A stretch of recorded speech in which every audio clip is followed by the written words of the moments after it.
Okay, magandang tanong po yan, Miss Angile. Ayan, good day po. Anong oras kaya magandang pakainin ng dog ng 2 times a day or 1 time a day? Ilang oras po dapat pagitan ng 2 times? Okay guys, I will tell you in this video, na 10-minute video, kung ano yung mga sikreto namin sa Manalo K9.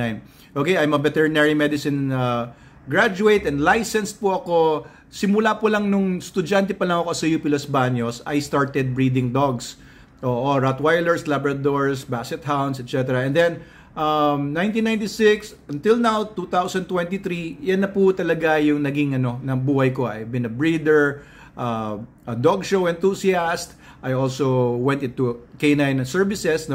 In fact, Manalo K9 since 2007-2009. Nag-start po kami mag-supply sa mga international K9 units.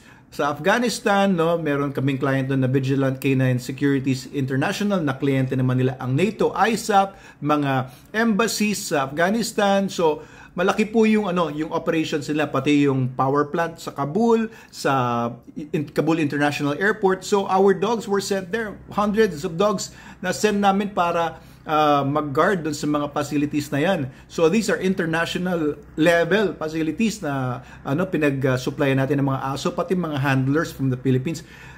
Iraq also, yung government nila, kumuha rin sa amin ng hundreds of dogs na ginamit po nila sa police nila and sa military. Ganon din po sa local, we've been supplying Resorts World, Soler, Okada with K9 teams for many years. Pati po yung sa Clark, sa Batangas Pier, sa Boracay Airport, dito po sa ICTSI, sa North Harbor, sa Subic, etc. And we also supplied the Philippine Army K9, Malacanang Presidential Security Group K9, Philippine Coast Guard K9 with 252 dogs, the biggest contract, and yung Okada, biggest contract din yan pagdating sa private, so kami nakakuha niyan. So alam nyo, ganun po ka-extensive. And at our peak, nagkaroon kami ng mga 400 dogs under our care. So, hindi lang po mga working dogs yan, kundi pati mga toy dogs. We have toy poodles, Shih Tzus, Jack Russell Terriers, up to yung mga giant dogs, mga Caucasian Ovcharka, American Mastiffs, etc. So, sinasabi ko lang, ito po, yung share ko sa inyo mga secrets ngayon is the result of extensive work, an extensive, experimentation na nanggaling ako sa pagpapakain ng mga aso ko, ng mga chicken heads, mga sawdust, raw meats, cooked meats, lahat ng halos ng brands ng dog foods na available ay nasubukan ko niyan. Not just one time, pero extensively, Kaya nasubukan ko na po. Ito po yung resulta. And all our dogs right now are being fed, yung mga adult dogs, adult means 1-year-old pataas, are being fed 1 meal a day, once a day lang, ng exact amount lang para po maging swak yung kanilang health. And yan po ay proven ng science, proven po yan ng long-term studies, the biggest studies in the world, na nagiging mas matalino, mas healthy, mas mahaba ang buhay ng mga dogs kapag pinapakain lang sila 1 meal a day. Of course, kailangan yung 1 meal na yun kompletong-kompleto. Kaya pag pinapakain mo yung aso mo ng STN42, 1 meal a day, you don't need to feed too much, you don't need to feed many times a day. Bakit? Kasi nakuha na niya lahat ng kailangan niya in one meal, one feeding, one sitting. Diba? Kung makikita niyo yung mga guaranteed analysis na kinakain natin pagkain na nabibili niyo sa mga supermarkets, meron doon na daily nutritional amount. That's the amount you need per day. Diba? So wala namang hourly nutritional amount. Kasi yun lang naman po.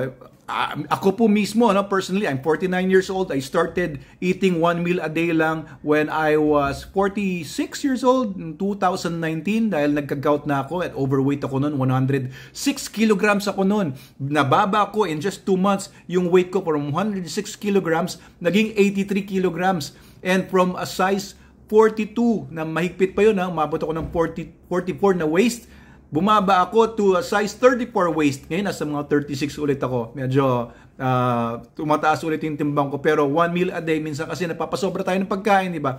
Pero anyway, I learned a lot from my own experience sa dogs and my own experience in my own body because of health issues.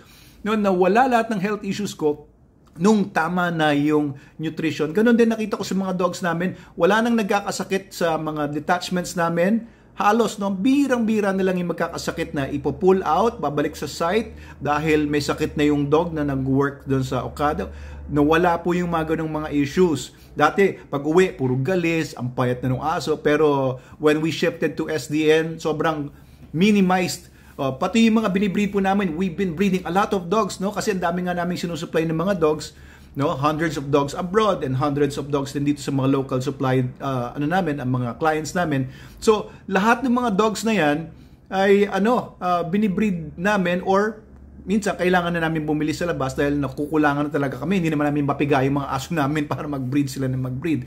So, from conditioning mga bitches namin, mga studs namin, up to pagka nagbubuntis na sila, hanggang sa naglalactate na sila, nagpapagata sila, SDN42 po pinapakain namin. Napakaganda. Hindi nalolosyang yung mga nanay. Dati yung mga bitches namin, kapag ka nagbe-breed kami, nalolosyang dahil lumalaki yung mga puppies, ang lalakas uminom, ang papayat na ng mga nanay, pero yung nanay, pagatas pa rin siya ng pagatas. Pero when SDN came along, SDN42, hindi na po kami hindi na kami nakakita pala ng mga dogs namin na nalolosyang. Ang ganda pa rin ng katawan ng mga nanay. Tapos ang lakas gumatas. Sumisirit pa minsan yung mga gatas dahil sa sobrang dami ng gatas. Hindi nakukulangan yung mga babies. Yung mga puppies pati, ang ganda. Ang tataba nila, ang lulusog, ang lalakas.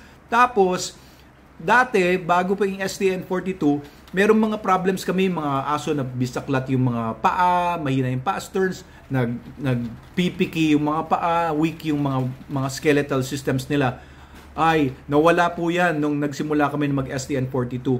And habang lumalaki yung mga puppies, no, pagka 3 weeks old pa lang, tumitikim-tikim na sila ng SDN na mashed. Tapos tumitikim-tikim na. Pagdating ng 4 weeks, pwede na silang ihiwalay. Pure SDN na, from 4 weeks old puppies, weaned na sila sa nanay nila. Hanggang mga senior dogs namin, SDN ang pinapakain namin. SDN42. Ngayon may SDN28 kami. Minsan, inahalo namin to. Minsan, ito pinakain namin. Pero we went back to SDN42 kasi okay lang naman, pareho din naman yung resulta.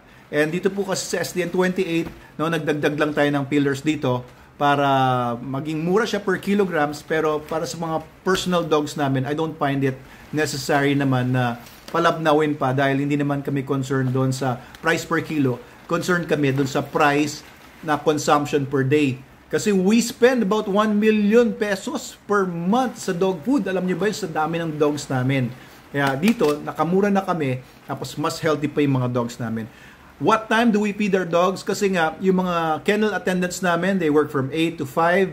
So, pagkahapon na, tsaka po namin pinapakain yung mga dogs. Bakit? Kasi mga dogs po, pag kumain niya lalo ng mga animal materials, proteinaceous materials, ay nagpapainit ng katawan yan. Ngayon, pag mainit pa yung panahon, tapos kumain pa siya, nagdadigest yung katawan niya ng proteins, ay tataas pa yung temperature, no? So, iniiwasan po natin na masyadong tumaas yung temperature ng aso, tapos mataas pa yung environmental temperature. So, we feed them pagkapahapon na. Medyo malamig-lamig ng panahon. Me personally, dahil ako naman 24 hours naman kasama ko yung mga aso ko sa bahay, I want to feed my dogs pag gabi na. Gabi, kasi pag gabi malamig yung panahon, tapos magkakos pa ng init yung protein digestion. Pinakamagandang oras po, gabi. I feed my dogs 12 o'clock, kanyan. So, you can also do that. Pero kung kayo natutulog na maaga-aga, pwede naman po yung medyo hapon na o kaya early evening. Ayan. So, pinapakain lang po namin 1% ng body weight. Halimbawa, si Logan ko, ito yung aso na yan, si Logan. Yan, personal dog ko yan, buhay pa siya, 9 years old na yan, pero ito, dinesign pa itong packaging na to. Yung SDN na create namin 2015. So, bata pa si Logan noon. Hanggang ngayon po, SDN ang kinakain niya. So, hanggang senior dogs, pinapakain po namin 1% lang. So, si Logan ay 36 kg na aso, pinapakain lang po namin sa kanya 350 grams per day. So, 1%. Kung ang aso ninyo ay 10 kilograms, pakainin nyo lang ng 100 grams ng SDN42 per day. Yun lang po, Yun lang kailangan nila. Pero may mga dogs kasi na may iba-ibang metabolismo. Kapag mga puppies, multiple times a day, pwede po nyo pong pakainin niya ng up to mga 3% ng ideal body weight nila per day. Tapos, pagka puppies na between 1 month to 3 months, feed them mga 4 times a day. 3 months to 6 months puppies, feed them 3 times a day. 6 months to 12 months old puppies, pakainin lang ng twice a day. Adults, once a day lang. Ayan po yung mga secrets namin.